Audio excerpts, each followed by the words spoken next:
kalian di rumah. Semoga kalian selalu sehat dan tetap semangat ya. Pasti kalian rindu bukan dengan teman-teman dan Bapak Ibu guru serta suasana belajar mengajar di sekolah. Tapi tenang saja, meskipun kita terpisah dengan jarak, tetapi tidak menutup kemungkinan untuk kita belajar bersama mengenai materi yang akan kita bahas kali ini. Sebelum kita mulai belajar bersama, yuk kita sejenak berdoa untuk kebaikan kita semua. Semoga pandemi ini segera berlalu dan kita dapat bertemu kembali ke sekolah. Amin. Hari ini kita akan belajar tematik kelas 3, tema 3, benda di sekitarku, subtema 2, aneka benda di sekitarku, pembelajaran 2. Sebelum memulai pelajaran, guru akan menyampaikan tujuan pembelajaran hari ini. Yang pertama, kalian akan belajar menemukan benda-benda di sekitar yang terbuat dari kayu beserta kegunaannya. Yang kedua, kalian akan belajar tentang arti penting musyawarah untuk menyelesaikan masalah. Dan yang ketiga, menceritakan kembali pengalaman saat bermusyawarah.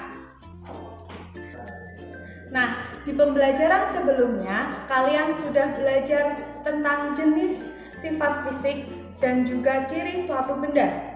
Benda ada yang terbuat dari batu, kayu, besi, kaca, dan juga plastik. Bu Guru memegang sebuah benda. Benda apakah ini? Ya, ini adalah sebuah pensil. Terbuat dari apa pensil ini? Adakah yang tahu? Bagus, pensil adalah benda yang terbuat dari kayu. Nah, kali ini kita akan belajar lebih jauh lagi tentang benda-benda yang terbuat dari kayu. Ada banyak benda di sekitar kita yang terbuat dari kayu.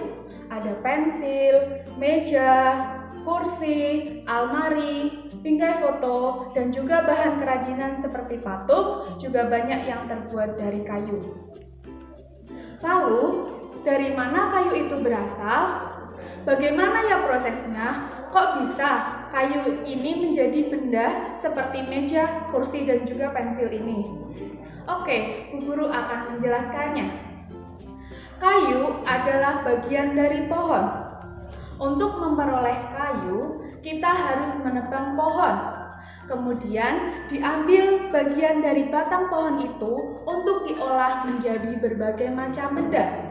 Perubahan dari batang kayu menjadi berbagai macam benda melalui proses yang berbeda-beda.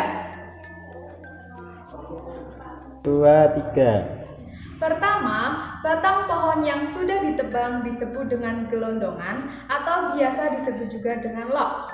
Kemudian log ini dikirim ke pabrik atau pusat penggergajian. Pengiriman log ini menggunakan angkutan khusus seperti truk melalui darat dan atau kapal melalui sungai. Setelah itu log dipotong-potong sesuai keperluan.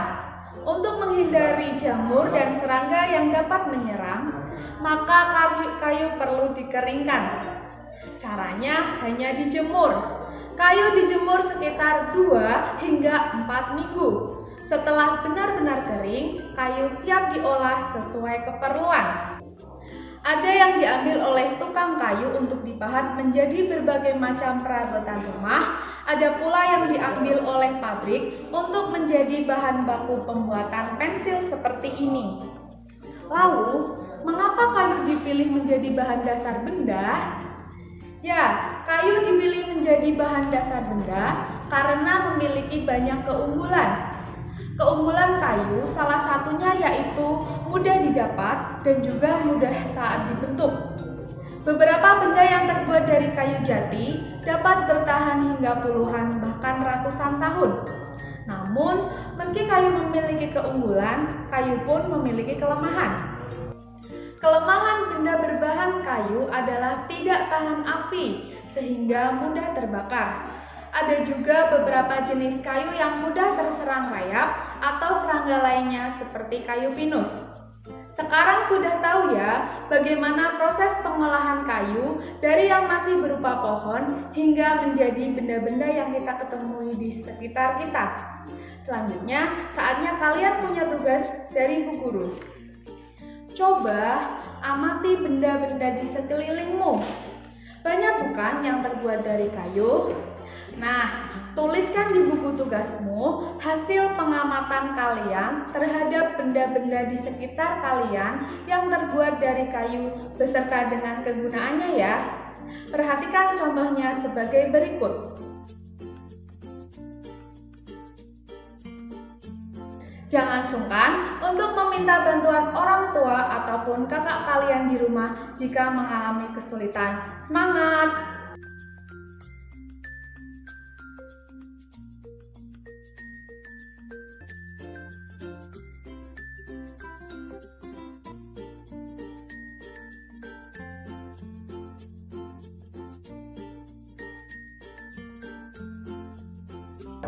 Eits, belajar bareng dengan Bu Guru belum selesai ya. Gimana? Masih semangat bukan?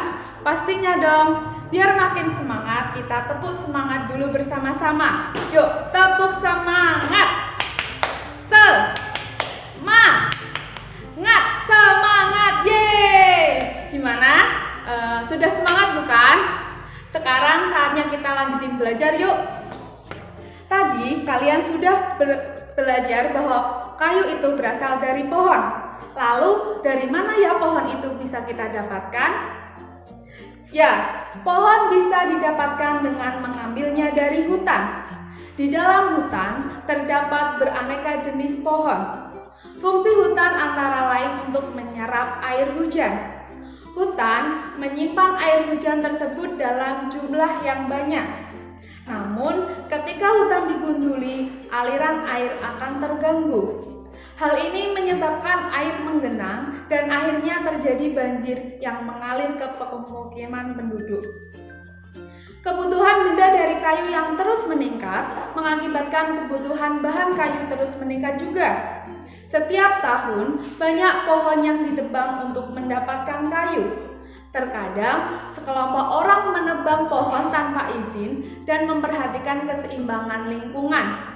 Kegiatan ini disebut dengan penebangan liar.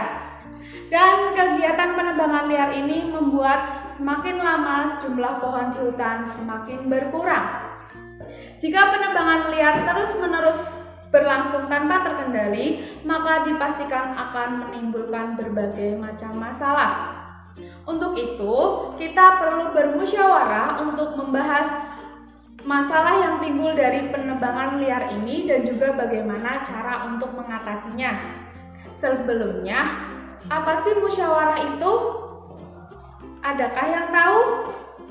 Ya, musyawarah merupakan kegiatan yang dilakukan untuk membahas bersama suatu masalah dengan tujuan mencapai keputusan bersama dalam menyelesaikan masalah tersebut. Lalu, mengapa kita harus bermusyawarah? Musyawarah dilakukan karena memiliki beberapa manfaat. Di antaranya, yang pertama, adanya kebersamaan karena musyawarah itu memecahkan suatu masalah secara bersama-sama. Yang kedua, melatih kita untuk mengeluarkan pendapat. Dan yang ketiga, mengajarkan kita untuk menghargai pendapat orang lain yang berbeda dengan pendapat kita. Nah, coba nanti kalian berdiskusi dengan teman terdekat dari rumah kalian, dengan orang tua dan juga dengan kakak-kakak kalian mengenai pertanyaan berikut. Yang pertama, bagaimana cara mengatasi penebangan liar? Yang kedua, apa yang terjadi jika penebangan liar tidak dihentikan? Yang ketiga, bagaimana cara mengembalikan hutan seperti semula? Nanti ceritakan juga pengalaman kalian saat bermusyawarah. Apakah musyawarah yang dilakukan berjalan lancar? Apakah semua anggota musyawarah memberikan pendapatnya? Dan apakah kalian setuju dengan hasil keputusan bersama? Tugas ini harus kalian selesaikan setelah menonton video ini ya. Jangan lupa tetap semangat dan selalu jaga kesehatan.